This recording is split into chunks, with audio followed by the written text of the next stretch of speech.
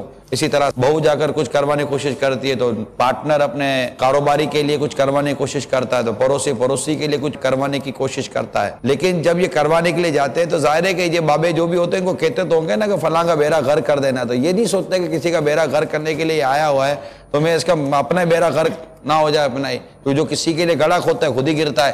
تو یہ عجیب و غریب قسم کے معاملات ہیں، ان میں کسی کو پڑھنے کی حاجت نہیں ہونی چاہیے. آپ قرآن کی تلاوت تو کرو کثرت کے ساتھ، انشاءاللہ سب صحیح ہو جائے گا. اس سے بہتر کیا وظیفہ ہے یار؟ قرآن کی تلاوت اللہ کا کلام ہے. اذان و نماز کی ترکیب بنائے گھر کے اندر. ہم نے خود ہی گھر کے اندر یہ ساری چیزیں روک کر گانے باجے شیطان اور یہ مطلب عجیب و غریب قسم کی فتنے تو ہم نے خود گھر میں پیدا کیے ہوئے ہیں. پھر ہم روتے ہیں کہ یہ کیا ہو گیا. بسم اللہ الرحمن الرحیم پڑھ کے گھر میں داخل تو ہوں، بسم اللہ الرحمن الرحیم پڑھ کے دروازہ بند تو کریں، بسم اللہ الرحمن الرحیم پڑھ کے گھر کے سارے اچھے کام کرنے کی عادت تو پیدا کریں. یہ کہاں سے آتا ہے اپنے بھی تو دیکھے بھائی. اس کا راستہ ہی بند کر دو یار، یہ آئے گا کدھر سے؟ ہزاروں لاکھوں روپے پھر یہ باباؤں کو دے ڈالیں گے. ہر بابا، میں بھی کہتا ہر بابا ایسا نہیں ہوتا، الحمدللہ ایسے بابے ہوں گے، یعنی ایسے عاملین ہوں گے جو آپ کو سمجھاتے بھی ہوں گے کہ یہ بات صحیح نہیں ہے، غلط ہے، مگر یہ بھی ایک وداؤٹ انویسٹمنٹ بزنس ہے ضرور. میرا نام ایاز محمود لاشاری ہے. میں محکمہ اوقاف ملکی امور میں ڈسٹرکٹ مینیجر ہوں. میں دعوت اسلامی قرآن و سنت کا جو کام کر رہی ہے اور سنت کی ترویج کے لیے جو کام کر رہی ہے وہ بہت زیادہ قابل ستائش ہے. جب بھی دعوت اسلامی کا تعارف کروایا جاتا ہے تو اس میں ایک بات کہی جاتی ہے کہ دعوت اسلامی غیر سیاسی جماعت ہے. میرا یہ سوال ہے، کیا دعوت اسلامی یہ سمجھتی ہے کہ سیاست سے دور رہنا ہی بہتر ہے؟ مہربانی فرما کے بارے میں میری رہنمائی فرمائیں. ڈسٹرکٹ مینیجر اوقاف ملتان شریف سے آپ سے سوال کر رہے تھے کہ دعوت اسلامی غیر سیاسی تنظیم کیوں ہے؟ اس کی کامیابی کی وجہ اس کا غیر سیاسی ہونا ہے. آج جو آپ دعوت اسلامی کو اگر کہتے ہیں نا کہ بہت بڑی طاقت ہے، تو یہ بہت بڑی طاقت ہے اس لیے کہ یہ غیر سیاسی ہے، کیونکہ ہمارے امیر سنت یہ دور اندیش ہے. حق حق حق. آپ کا نعرہ ہے کہ مجھے اپنی اور ساری دنیا میں لوگوں کی اصلاح کی کوشش کرنی ہے انشاءاللہ. تو سیاسی آدمی تو ایک ملک کا ہوتا ہے، یہ سیاسی تنظیم تو ایک ملک کی ہوتی ہے، تو ہم تو ساری دنیا میں سنتوں کی خدمت کرنا چاہتے ہیں. الحمدللہ امیر اہل سنت نے ہمیں یہی سوچ دی ہے کہ ہمیں غیر سیاسی ہی رہنا ہے. بلکہ امیر سنت نے مرکزی مجلس شورا کو یہ نصیحت وصیت سب فرمائی ہے کہ اگر دعوت اسلامی کو توڑنا ہو تو کچھ مت کرنا، صرف سیاست کا اعلان کر دینا. یہ خود ہی ٹوٹ پھوٹ کا شکار ہو جائے گی. بلکہ یہاں تک آپ نے نصیحت و وصیت فرمائی ہے کہ سیاست کا اعلان کرنا تو دور کی بات ہے، کسی سیاسی تنظیم یا جماعت سے گٹھ جوڑ بھی مت کرنا. السلام علیکم ورحمۃ اللہ وبرکاتہ. وعلیکم السلام ورحمۃ اللہ وبرکاتہ.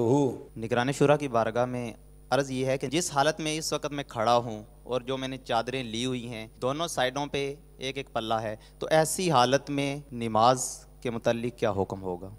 بلا کراہت جائز ہے، اور مکروہ تحریمی کا جو انداز ہے نا وہ یہ ہے، جس سے کہ یہ دونوں پلو ہے نا، اب یہ دونوں پلو یوں لٹک رہے ہیں، اس طرح جو لٹکتے ہیں نا جیسے رومال یا مفلر وغیرہ یوں لٹکاتے ہیں، اس طرح نماز پڑھیں گے تو یہ صدل کہلاتا ہے، تو مکروہ تحریمی ہے، نماز دہرانی واجب ہو جائے گی، اور اگر آپ نے اس کو یوں لپیٹ لیا اب درست ہے۔ السلام علیکم۔ وعلیکم السلام حضور ورحمۃ آپ کی بارگاہ میں یہ عرض ہے کہ یہ ارشاد فرمائیں کہ اپنے پیر و مرشد، یعنی کہ ہم حضرت صاحب سے طالب ہیں، کسی اور پیر صاحب سے مرید ہیں، تو کیا ہم اپنے پیر صاحب کے اوراد مبارکہ کے ساتھ حضرت صاحب کے شجر احمد سے بھی اوراد پڑھ سکتے ہیں؟ جی ہاں پڑھ سکتے ہیں، جزاکم اللہ۔ آمین۔ السلام علیکم ورحمۃ اللہ وعلیکم وبرکاتہ۔ السلام ورحمۃ اللہ وبرکاتہ۔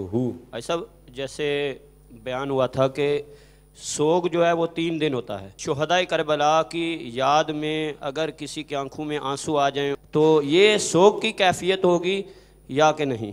اس انداز سے بیان کرنا کہ جس سے حزن غم پیدا ہو یہ جائز نہیں ہے۔